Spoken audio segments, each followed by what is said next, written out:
Welcome to the Great Detectives of Old Time Radio.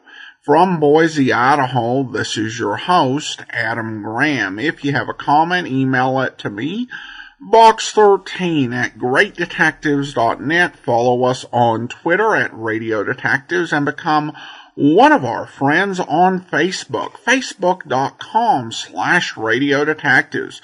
Our listener support campaign continues. As always, we're definitely welcome our Patreon supporters at patreon.greatdetectives.net. But today our focus is on one-time support.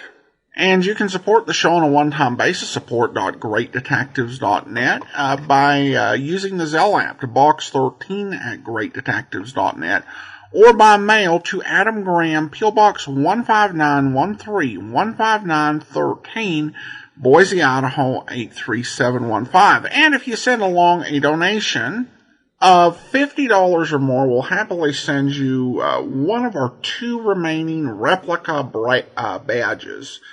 We have replica ID badges for Pete Malloy and Jim Reed from Adam 12. We'll send you either one of those for $50, or we'll send you both of them for $90. They're great little fan keepsake. Happily send those along. We also do have, for those of you who enjoyed Dragnet, either the 1954 Dragnet movie or seasons 1, 2, 3, or 4 of the 1960s Dragnet TV series. We'll send those along for listeners in the United States for a donation of $100 or more. Full list of available thank you gifts over at support.greatdetectives.net. Well, we're going to be getting into Treasury Agent. Treasury Agent was a series that was produced by Philip H. Lords. Lords was best known for his work on things like Gangbusters and Mr. District Attorney, both very successful long-running radio shows that did have film spin-offs and even television spin-offs. So this is a lesser-known effort, but I think a little bit more suited to our series. Although this first episode may be a bit out of the ordinary, but we'll go ahead and take a listen to it. This is the very first episode of Treasury Agent.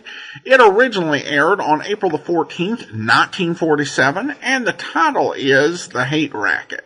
The American Broadcasting Company presents Treasury Agent.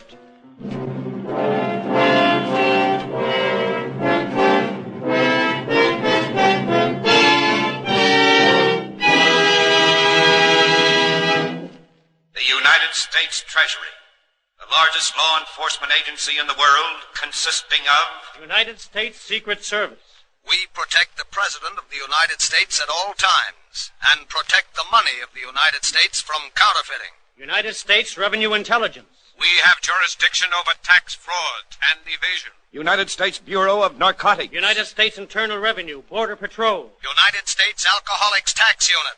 Fraudulent violations of internal revenue. These law enforcement agencies of the United States Treasury constitute the largest and mightiest law enforcement agency in the world. 64% of all criminals in federal penitentiaries apprehended in peacetime are there because the United States Treasury caught them and put them there.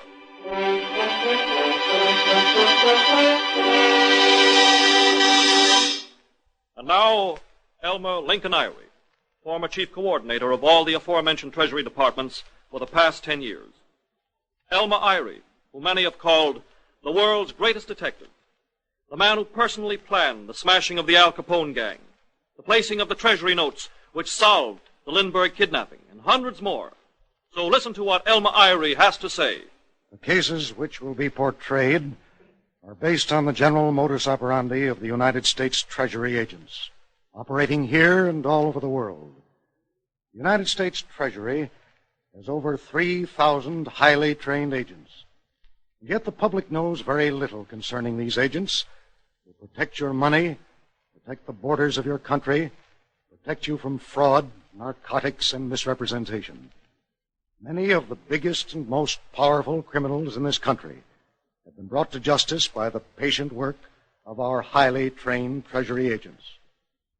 Our case tonight starts in a small southwestern town. A stout, heavy-jowled man of about 60 was walking up the dingy corridor of the local hotel.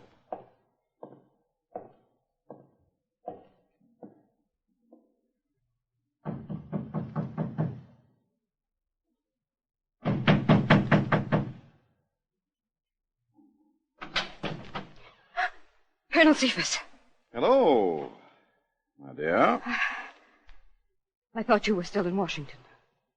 It is difficult to know about me, isn't it, my dear? You want to come in? I never go into a woman's hotel room. There might be bad publicity. Step into the hall.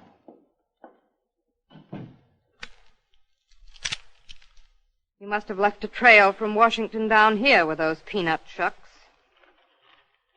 Want some? No, I'm fed up with seeing you eat peanuts. Who is this young man, Culver, you telegraphed me about? He's just a very sincere person. You should see him sway a camp meeting. Sure it's not personal? Just like you to come down here and spy. What's this new song he wrote? Don't tread on me. The camp meetings go wild. Don't tread on me, huh? Mm-hmm. That ought to start up a lot of hate. I mean, patriotism. Look, Culver will be leading the meeting tonight. I recommended him because the sucker really believes what he preaches. How are the Jews coming in? We've got 10,000 new members. Forget I was here. I'll watch a new protege tonight. If I think he has possibilities, I'll wire to bring him to Washington. Then you're going right back? One never knows my plans. Oh, here, I've eaten all the peanuts. Take the bag of shucks and throw it away. It's all I ever get from you now, shucks and leavings. You'll hear from me by wire, my dear.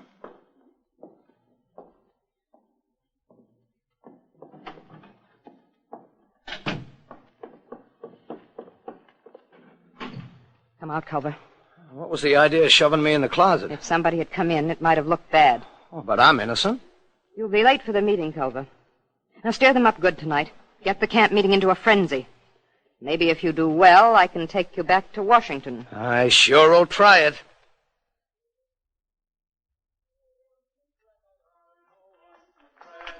No one can tread on me. Oh, no one can tread. No one can tread. No one can tread upon me. All together now. No one can tread. No one can tread. No one can tread upon me. Oh, no one can tread. No one can tread. No one can tread upon me. Never worked for a man with a foreign name. A man who ain't like us. A man whose religion ain't like ours. A man whose skin ain't like ours.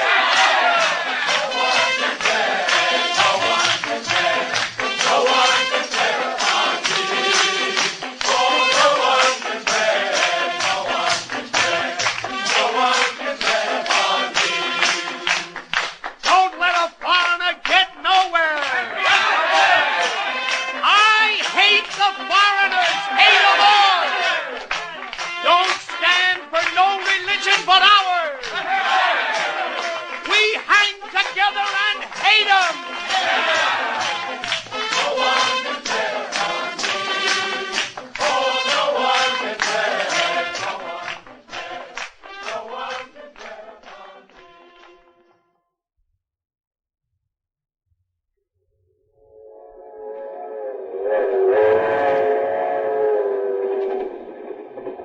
How's it feel to be going to Washington, Culver? All I want, Miss Mona, is to meet Colonel Cephas. Somebody on the train will hear. Nobody knows the colonel is backing our meetings. He must be a real patriotic man. He's got 14 flags in his office. 14? Hmm? He rich? Rich and powerful. Well, where are we going to stay? At one of his big estates up the Potomac River. You work for him? For a long time.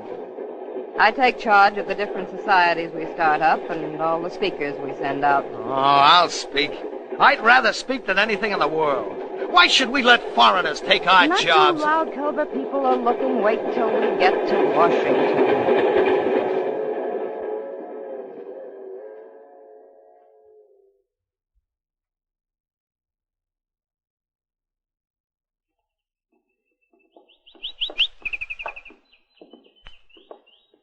This will be your bedroom, Culver. Gee, with a canary bird. Colonel Cephas has a canary in almost every room. He says the singing makes him feel so good and pure. Oh, this is the biggest house I ever saw. If there wasn't so many foreigners in this country, every American could have a mansion like this. It's late. You'll want to go to bed. You know, you look real pretty tonight, Miss Mona. Don't say things like that. I'm 10 years older than you are. Oh, I didn't mean to upset you. The Colonel is waiting in his living room. I've got to leave. The things in this bedroom must be worth a fortune. Good night. Good night, Miss Mona. I wish you wouldn't hurry.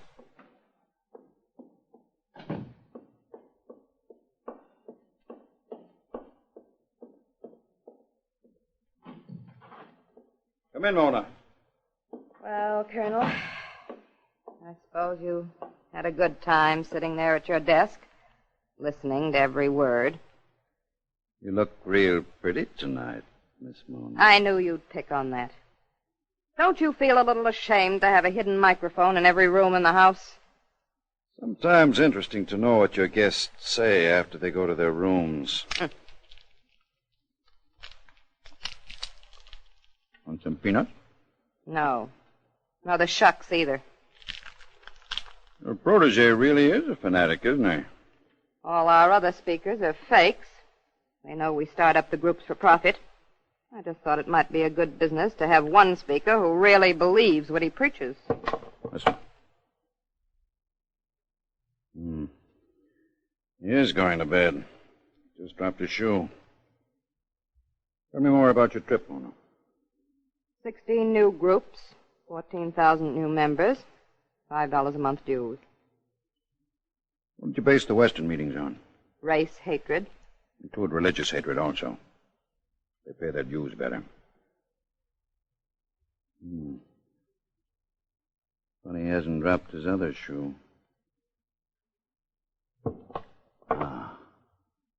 There it goes. I should hear the water running in a few minutes.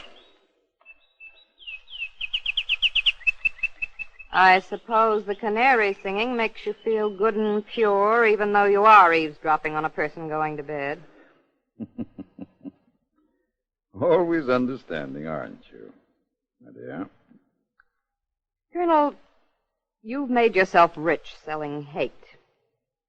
But I've got a new idea. Yes? Why couldn't we organize groups on the side and instead of selling hate, sell love? That funny, eh? The Blue America Group tried that. They sold $8 million worth of hate in 3 years. Then they tried to organize other groups and sell love. They couldn't sell $1 worth of love. All right. I choke. Hate is like a loaf of bread. You can carve off slices and sell it. Hate is the easiest thing in the world to sell. You can get ignorant people to hate anything. And hate brings money.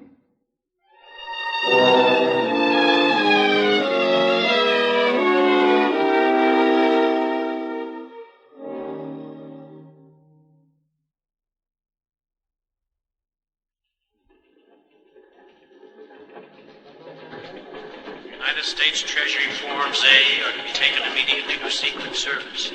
Blue forms to Intelligence and Narcotic Bureau. I'm sorry, sir, but Chief Austin of the Coordinator's office is in conference with one of his Treasury agents. Jones, what do you think of that report of the Un-American Activities Committee on Colonel Cephas? Chief Austin, you could have knocked me over with a feather. The colonel's supposed to be a very patriotic man. Oh, naturally. He conducts all his activities under the guise of patriotism. But Colonel Cephas isn't really a Treasury case, Chief Austin. Well, just the same, we're going after him on tax evasion. And, I'm assigning you. Me? Why, say, this is an awfully big case, Chief Austin. You're going to face him and Bet 10 to 1 this is Moss of the Un-American Committee. Chief Austin speaking. This is Morse, Austin. Put Lincoln on that Colonel Cephas case, will you? Why, Put Joe Lincoln on him. That's the greatest Treasury agent who ever lived. Nobody ever got away from Lincoln yet. I realize how you feel, Moss, but our plans... Promise you'll put him on? I can't talk right now. Why not? I can't explain. You'll never get the Colonel unless you put Joe Lincoln Oh, on. now listen, Moss. Don't embarrass me. I'll call you back. All right, but remember what I told you. Well, Jones, it's a big assignment. Biggest of the year. Well, I was just thinking. Most of my work is figures. There's so much detective work. Get in some way as Colonel Cephas's bookkeeper. Yes, sir. The whole department will be back of you. Yeah, but the Colonel doesn't have a big organization. To get in as a bookkeeper. Too big a job for you? Sometimes, Chief, I wish you were married to my mother-in-law.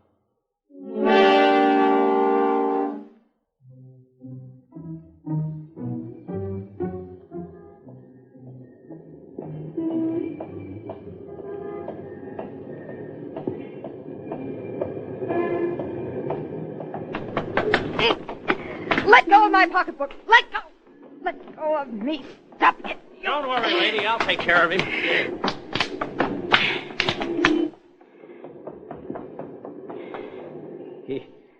He didn't hurt you? No, he just tried to grab my pocketbook. Good. I can't thank you enough. Well, there's a restaurant right here. Let's go and have a cup of coffee and relax, huh? Thank you. I wouldn't mind at all. Come on, then. It's right here.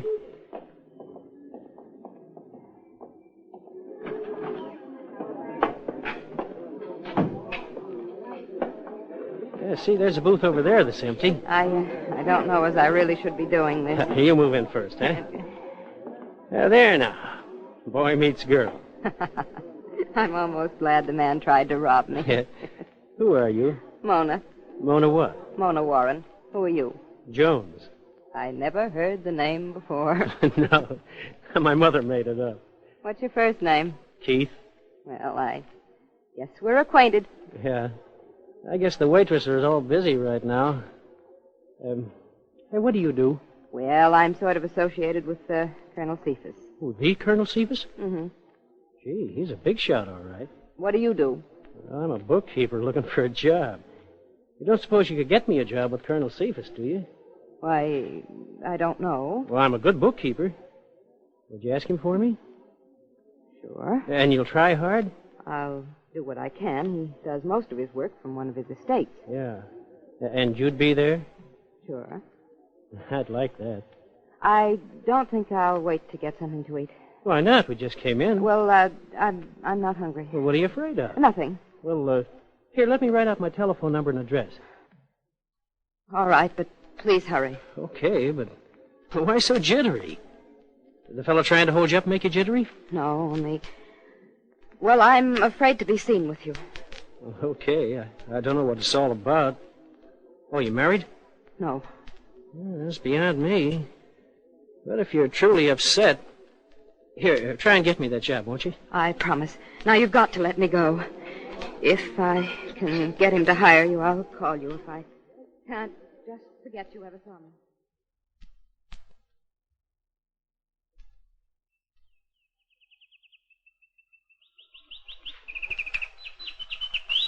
What's the matter, Colonel Cephas?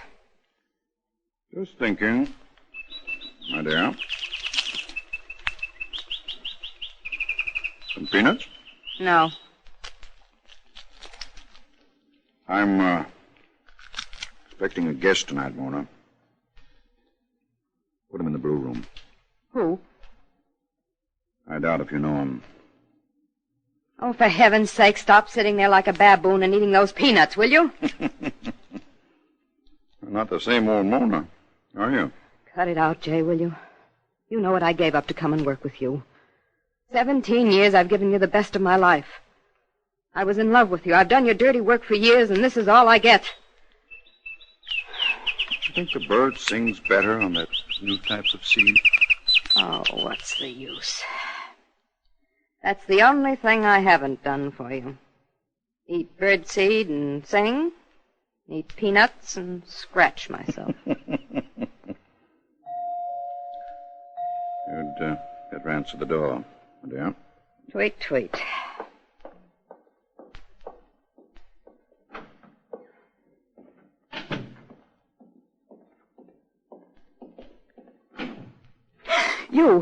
Why, yes. What are you doing here? I thought you must have gotten me the job. Why, come in. Yes.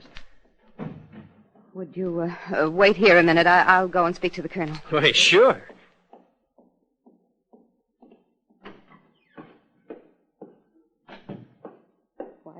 Why didn't you tell me who was coming?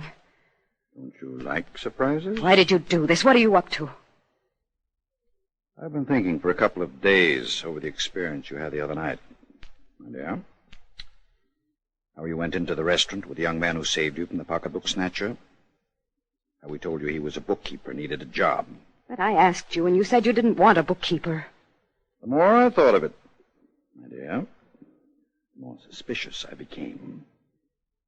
So I had the young man investigated.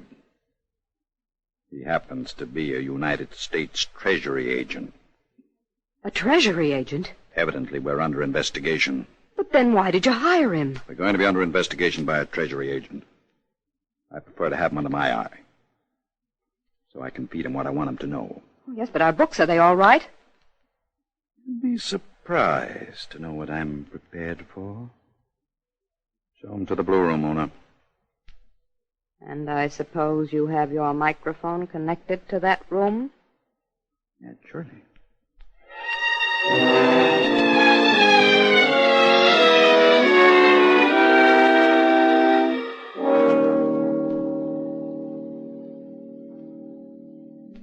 Mona.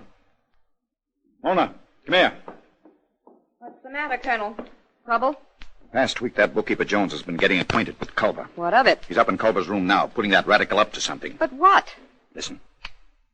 Yeah, you're right, Jones. You're right. You shouldn't wait just to go out to the trips, Culver. Make your speeches right here in Washington. Where? The street corners, anywhere. This country isn't a fit place for Americans to live anymore. We Americans are being downtrodden by foreigners, jobs taken. That's the stuff. Don't hold back. I wouldn't hold back if they shot me. I'll shout it from every rooftop in Washington. That's your protege, Mona. He's a crackpot. If he makes those speeches here in Washington, he'll get himself arrested. And it'll be plastered all over the Washington papers he's associated with me. Why is Jones egging him on? It's a trick to smoke me out into the open. We can't fire Culver. He talked too much. Day after tomorrow, you're to start on a new trip. Culver goes with you. What's the purpose? Start up new groups. The real purpose. When the situation is right, get Culver started. But there'll be a small riot. In that riot, serious accidents can take place. And nothing can be proved. That's a large order. It happened once before when you became a widow, so you could be with me. Shut up. Build up new societies. Get members. And see that an accident happens to Culver. When some camp meeting gets into a frenzy.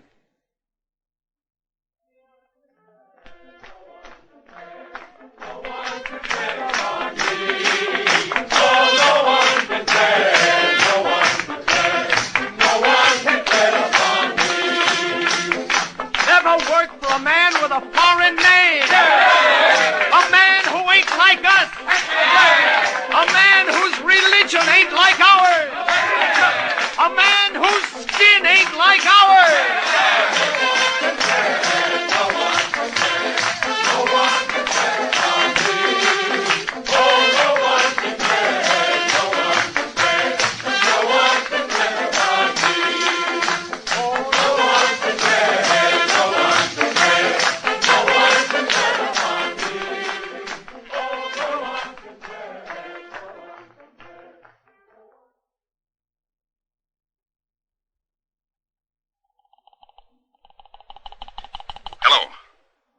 Hello, I'm calling from Washington. Hello. Oh, hello. I tell you I'm on. Mona? 3 a.m. What's the matter? Any accidents yet? No, but maybe tomorrow. Come back quick. Come back. Yes. Bring Culver with you. What's happened? Plenty. I'll take the first train in the morning. Come right to my Westover estate. You should be here by late tomorrow evening.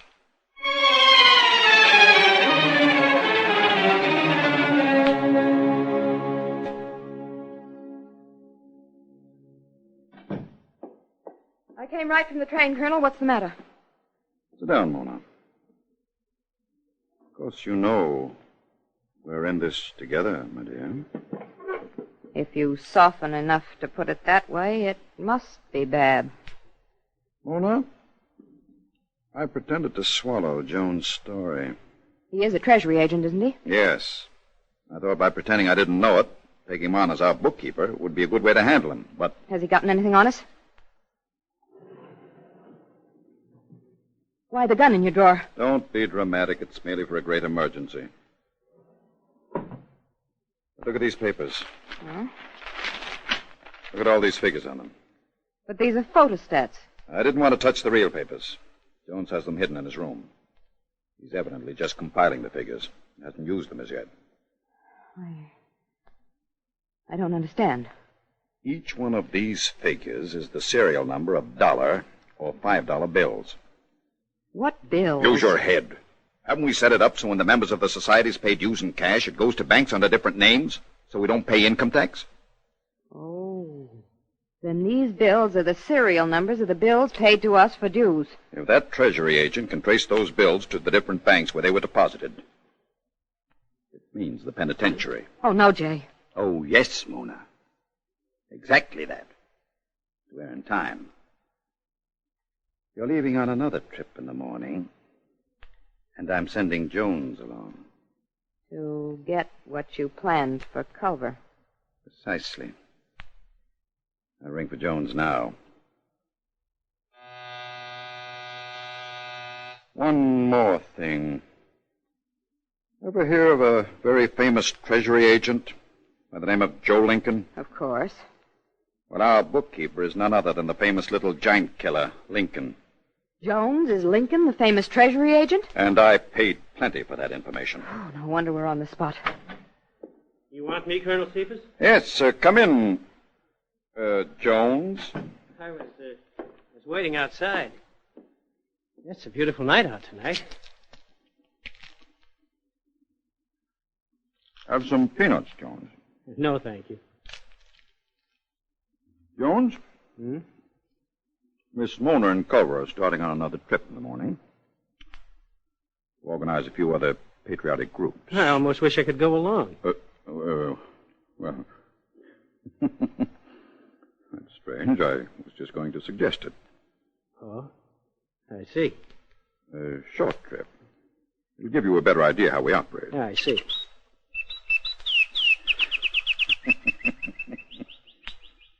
That little canary is a jewel of happiness. Colonel, don't you think it's about time we stop kidding around? What do you mean? You know who I am.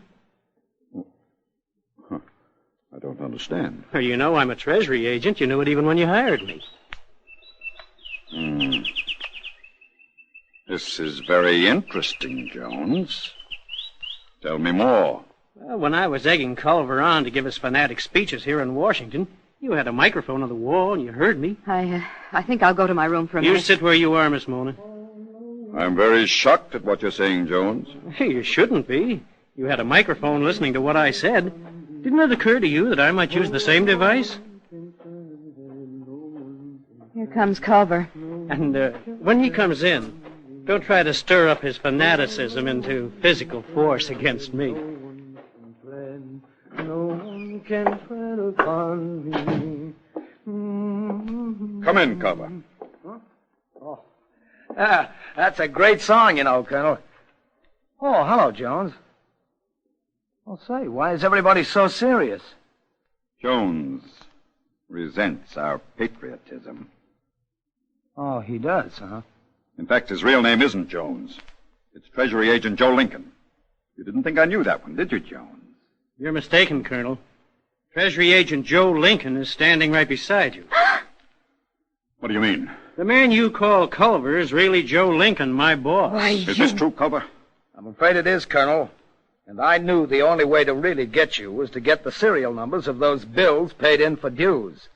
That's why I got in with your organization as a radical speaker, so I'd be on the spot and could list the serial numbers of the bills as your members turned them in.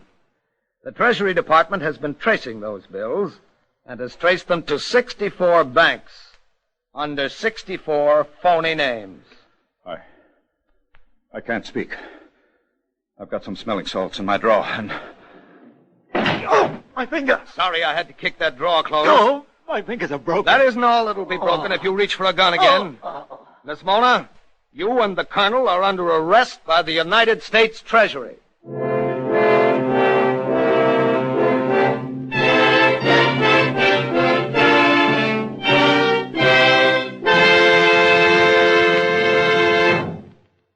Now back to Elmer Lincoln Irie, Chief Coordinator of the Law Enforcement Agencies of the United States Treasury for over 10 years.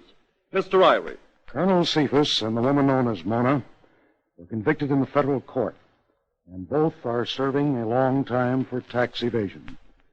The Treasury has found that many of the societies organized to hate other groups in this country have been created for personal, selfish gain. And the originators have amassed great fortunes for themselves. About the only way to smash these hate groups is to get their leaders for tax evasion. And our Treasury agents will continue to investigate them and prosecute. But this is only one type of case our 3,000 Treasury agents are working on tonight. And on this series, you will hear some very extraordinary cases. For instance, next week, the two gang leaders are sitting in a car talking. 5 bodyguards of one are on one side of the street. The 5 bodyguards of the other are on the opposite side. Indications are he chiseled the government out of $16 million. Quiet, quiet. He's hearing strange voices, just like Capone did when we closed in. next week you will hear how our Treasury agents closed in on the persons we have just referred to. The United States Treasury is your representative, and 24 hours a day it is working to protect you. Next week, same time, same station. Treasury Agent.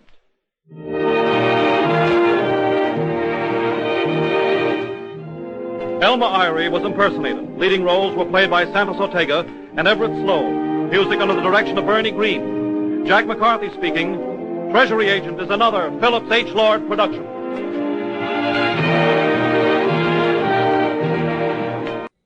Welcome back.